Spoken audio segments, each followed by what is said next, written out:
انہیں بھیج دینا پالنے والے ہمیں نہیں پتا کافر کیا ہے مسلمان کیا ہے جنت کیا ہے جہنم کیا ہے عزیزان محترم یہ بھی کوئی لوگ ہیں جو 300 صفحے کی کتاب لکھ دے خلافت و ملوکیت اور یہ نہ پہچان سکے 300 صفحے کی کتاب تو لکھ دی خلافت و ملوکیت اور ساری چارج شیٹ بھی دے دی امیر شام نے یہ غلطی کی یہ غلطی کی یہ غلطی کی یہ غلطی کی علی حق پر تھے وہ غلط تھا علی صحیح تھے وہ غلط تھا مگر یہ کہ اگر وہ کہ مگر یہ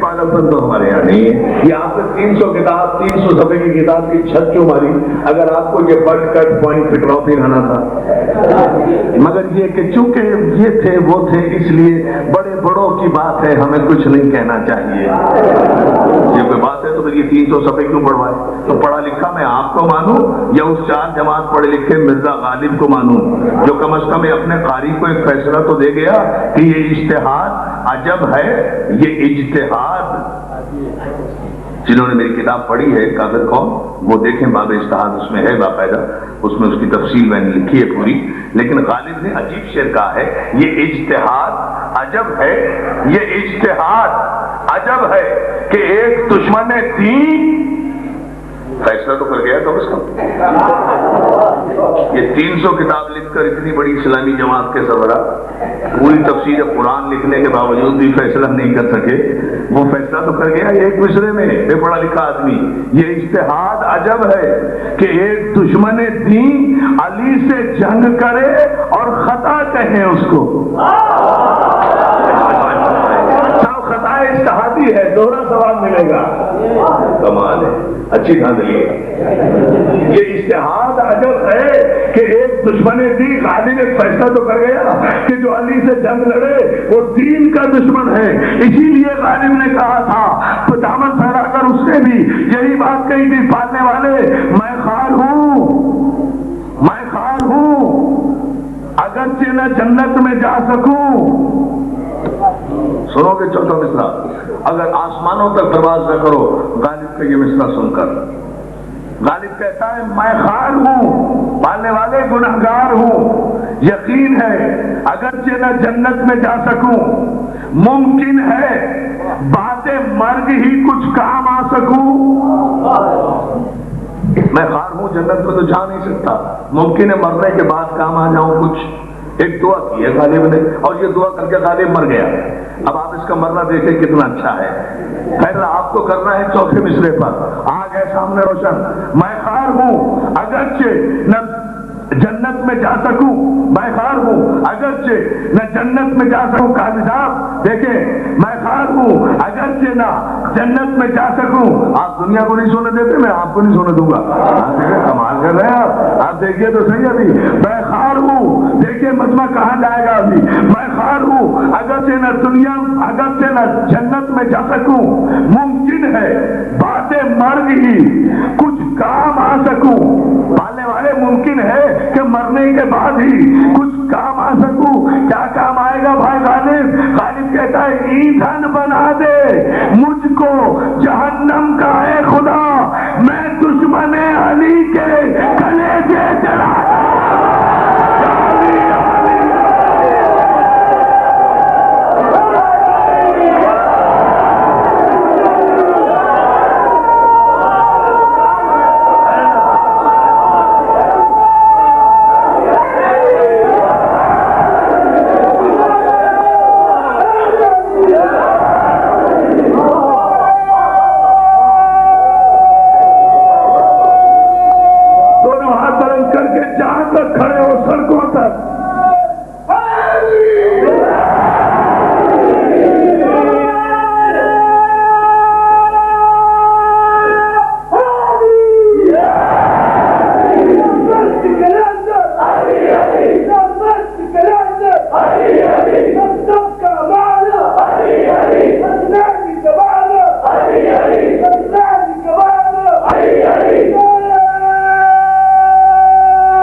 یہ علی ہے میرا سیدھا راستہ. کیا ہے صراط مستقیم؟ علی کی پیشانی کے بل کا نام ہے صراط مستقیم. اس پیشانی پر آج ایک لعین نے ضربت لگائی ہے، کاٹا ہے صراط مستقیم کو، زخمی کیا ہے صراط مستقیم کو. آج کی رات بڑی قیامت کی رات ہے. آج کی رات عاشور کی رات سے کم نہیں ہے. آج کی رات جیسے جیسے بیت رہی ہے نا، ویسے ویسے فاطمہ کی بچیوں کی بے چینیوں میں اضافہ ہو رہا ہے، ویسے ویسے زینب و کلثوم تڑپی ہے. میرے دوستو، اس مجمع میں امیر بھی ہوں گے، غریب بھی ہوں گے. پہلی رمضان سے لے کر آج تک مجھے بتاؤ، کوئی ایسا غریب سے غریب آدمی بھی ہے جس نے افطار کے وقت جو کی سوکھی روٹی کھائی ہو؟ ایک سوال کرتا ہوں اور اس کے بعد تم رو نہ رو. میں سوال یہ کر کے ادا ہو، باقی باتیں کل میں المحسن میں کروں گا. ٹھیک 8:30 بجے میں وہاں خطاب کرتا ہوں اور ٹھیک 10:15 بجے رضویہ امام بارگاہ میں. لیکن پابندی وقت سے آپ تشریف لائیں تو المحسن آپ کو نزدیک رہے گا.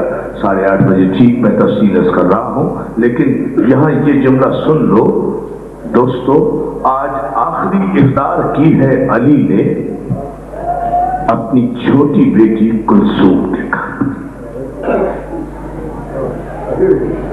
بیٹیوں کو باپ سے بڑی محبت ہوتی ہے، بیٹیوں کو باپ سے بڑی محبت ہوتی ہے. کاش تم سمجھ جاتے، کاش تم بھی ایسے ہی سمجھ جاتے جیسے کاظمی صاحب سمجھ گئے. بیٹیوں کو بڑی محبت ہوتی ہے باپ سے. جناب موسیٰ جیسے نبی نے دعا کی تھی، پالنے والے مجھے ایک بیٹی دے دے. موسیٰ تمہیں نبوت دے دی ہم نے، آپ بیٹی لے کر کیا کرو گے؟ پالنے والے نبوت تو دے دی، بیٹی اس لیے مانگ رہا ہوں تاکہ جنازے پر رونے کی رونق بڑھ جائے.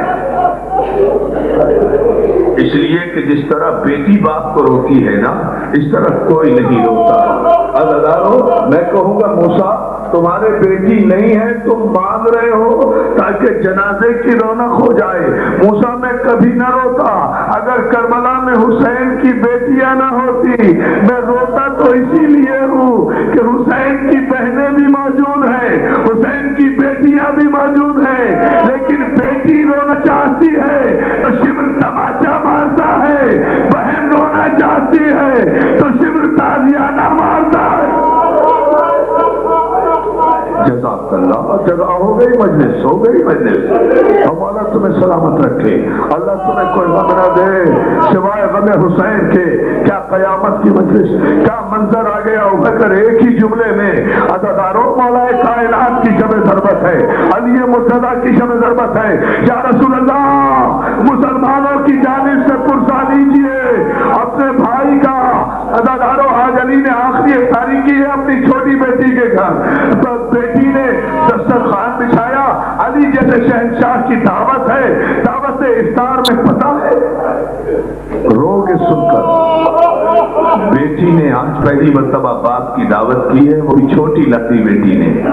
اور افطار کے بعد افطاری پر پتہ ہے کیا رکھا ہے؟ 3 جو کی سوکھی ہوئی روٹیاں، ایک نمک کے پانی کا پیالہ، ایک دودھ کا پیالہ. 3 چیزیں دسترخوان پہ رکھی ہیں. افطار کا وقت ہوا، میں کلثوم ہاتھ جوڑ کر کہتی ہیں بابا بسم اللہ کیجئے. علی بیٹی کی طرف دیکھ کر اللہ رے میرا علی تیرے کردار کی عظمت کو سلام. جاتے جاتے اپنا کردار کی گواہی اپنی بیٹی سے لے رہا ہے. کلثوم بیٹی جی بابا بیٹا، کیا تم نے زندگی میں کبھی اپنے باپ کو ایک وقت میں 2 چیزوں کلثوم سے روزہ افطار کرتے ہوئے دیکھا؟ بابا کبھی نہیں دیکھا۔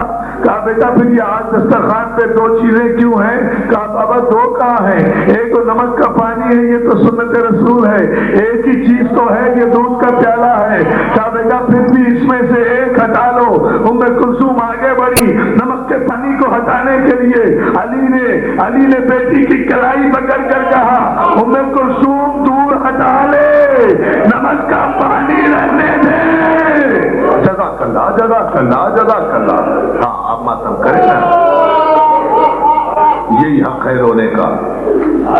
ام کلثوم بڑے سکون سے پڑھوں گا، ہزاروں کی تعداد میں ماں بہنیں آئی ہیں رونے کے لیے، ماتم کے لیے۔ اللہ انہیں سلامت رکھے، مولا تمہاری گودیاں آباد رکھے۔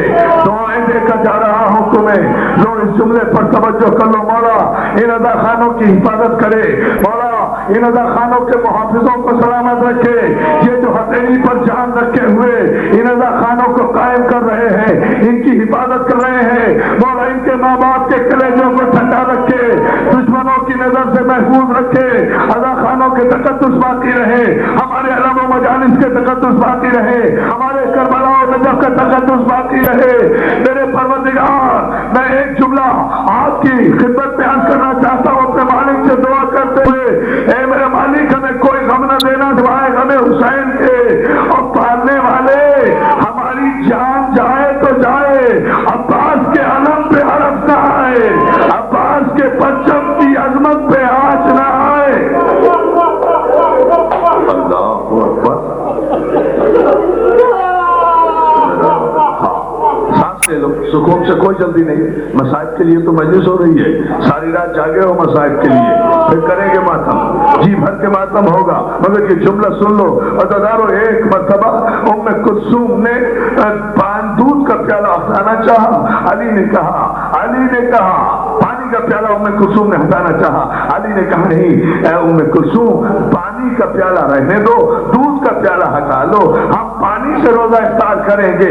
نمک کے پانی کا ایک گھونٹ علی نے پیا، الحمدللہ کہا، دوسرا گھونٹ حسن نے پیا، تیسرا گھونٹ حسین نے پیا، چوتھا گھونٹ زینب نے پیا، پانچواں گھونٹ پانی کا، گرم پانی کا ام کلثوم نے پیا۔ آج پہلا دن ہے جب حسین پانی پی رہے تھے، اللہ جانے کیا ہوا، علی جیسے بہادر کی چیخ نکل گئی، علی کی آنکھوں میں ہزاروں سن لیا، علی جیسے بہادر کی چیخ نکل گئی، دونوں بیٹیاں لپٹ کے کہتی بابا آپ کیوں رو رہے ہیں؟ کہا جب حسین پانی پی رہا تھا تو مجھے کربلا یاد آ گئی، جب میرا لال 6 مہینے کے بچے علی اصغر کو لے گا ایک قطرے کا، جزاک اللہ ماتم کیے جاؤ نظروں۔ بس 2-4 جملوں کی زحمت، جب میرا لال 6 مہینے کے بچے کے لیے پانی کا ایک قطرہ مانگے گا اور جواب میں دشمن علی اصغر کی گردن کا نشانہ دیں گے، اصغر کی گردن پہ تیر لگے گا، یہ سوچ کر مجھے رونا آ گیا، یہ سوچ کر آنسو آ گئے۔ عزیزانو، آج شب ضربت ہے، آج شب قیامت ہے، تم اکیلے نہیں جاگ رہے، فاطمہ کی بیٹیاں بھی جاگ رہی ہیں، فاطمہ کی بیٹیاں بھی جاگ رہی ہیں تمہارے ساتھ، فاطمہ کی بیٹیاں جاگ رہی ہیں۔ عزیزانو، جیسے جیسے رات گزرتی جاتی ہے نا، علی اپنی ریش اقدس کو ہاتھ میں لے کر کہتے ہیں پالنے والے ابھی کتنی رات باقی ہے، ابھی شہر میں کتنا وقت ہے، ابھی نماز میں کتنا وقت باقی رہ گیا، پالنے والے تجھ سے جدائی کے لمحے برداشت نہیں ہو رہے۔ عزیزانو، زینب تڑپ کے باپ کے سینے سے آ لگی، علی نے ایک مرتبہ زینب کی پیشانی کو بوڑھا دیا تو زینب تڑپ کے کہتی ہے بابا آپ تو ایسے پیار کر رہے ہیں جیسے آخری مرتبہ پیار کیا جاتا ہے، جیسے یتیموں سے پیار کیا جاتا ہے۔ عزیزانو، ام کلثوم کو تسلی دی، زینب کو پیار کیا، حسن حسین کو لیا، دروازے تک پہنچے کہ ایک مرتبہ گھر میں پڑے ہوئے آدھی پرندوں نے اپنی چوچوں سے مولا کا دامن تھاما، وہ میں مر جاتا یہ جملہ نہ پڑتا۔ آپ نے سنا یہ جملہ ہے؟ بدخون گھر میں پڑے ہوئے پرندوں نے مولا کا دامن پکڑا، جیسے اپنی بے زبانی کی زبان میں کہہ رہی ہے مولا عید میں 12 دن رہ گئے، اپنے بچوں کو یتیم میں کرتا ہوں، مولا قاتل مسجد میں موجود ہے، مولا نہ جاؤ، مولا گھر پہ نماز پڑھو۔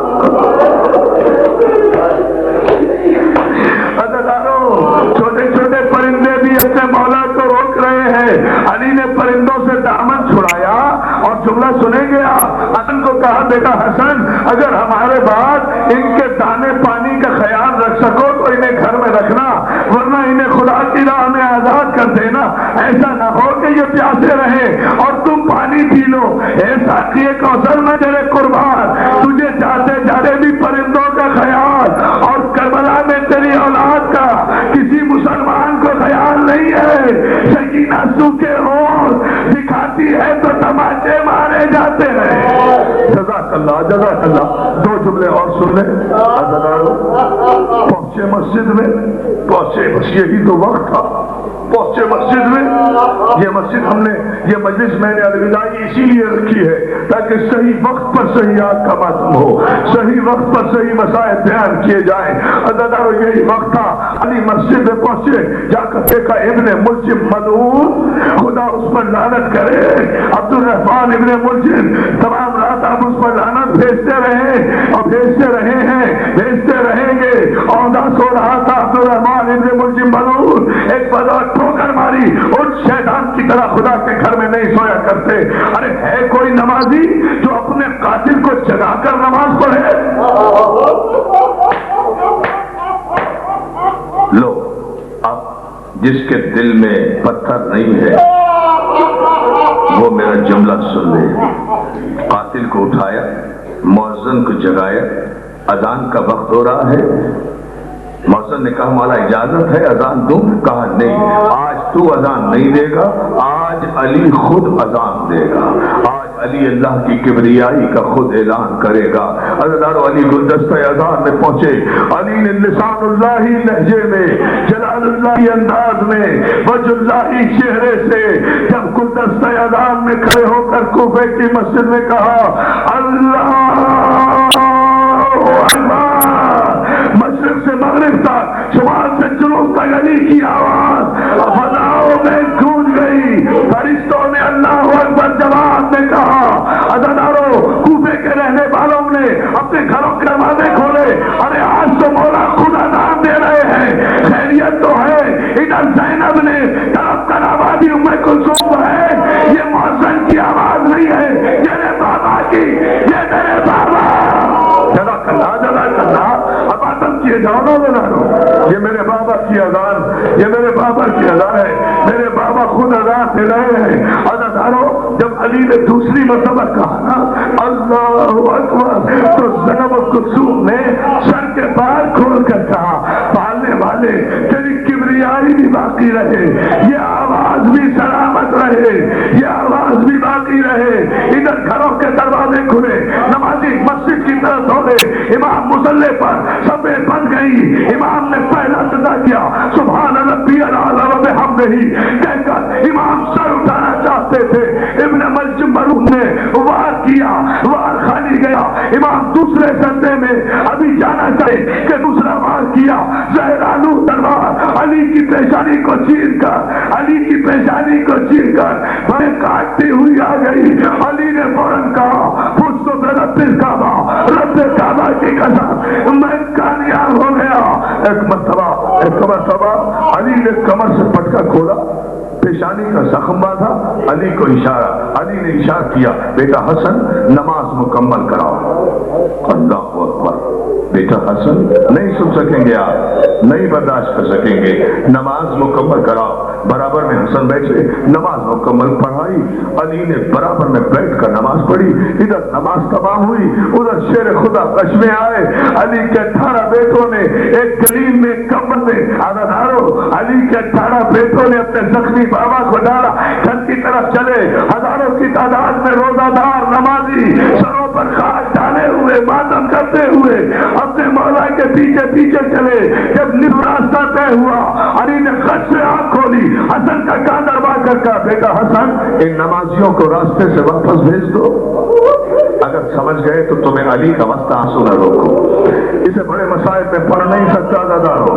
اگر سمجھ گئے ان نمازیوں کو راستے سے واپس بھیج دو. حضرت کہتے ہیں بابا اچھا نہیں لگتا, بابا یہ نمازی ہیں, بابا یہ آپ کے مومن ہیں, بابا یہ روزے دار ہیں, بابا یہ روزے آ رہے ہیں. کہا ہاں بیٹا ہے نمازی ہے مومن مگر ہے تو محرم. ارے میرے قتل کی سزا جبریل نے آسمان پر دی ہوگی, زینب و کلثوم دروازے پر کھڑی ہوگی. علی یہ برداشت نہیں کر سکتا کہ زینب و کلثوم کی آوازیں نامحرموں کے کانوں میں جائے, نامحرموں کے کانوں میں جائے. حسن نے نمازیوں کو لوٹا دیا. میں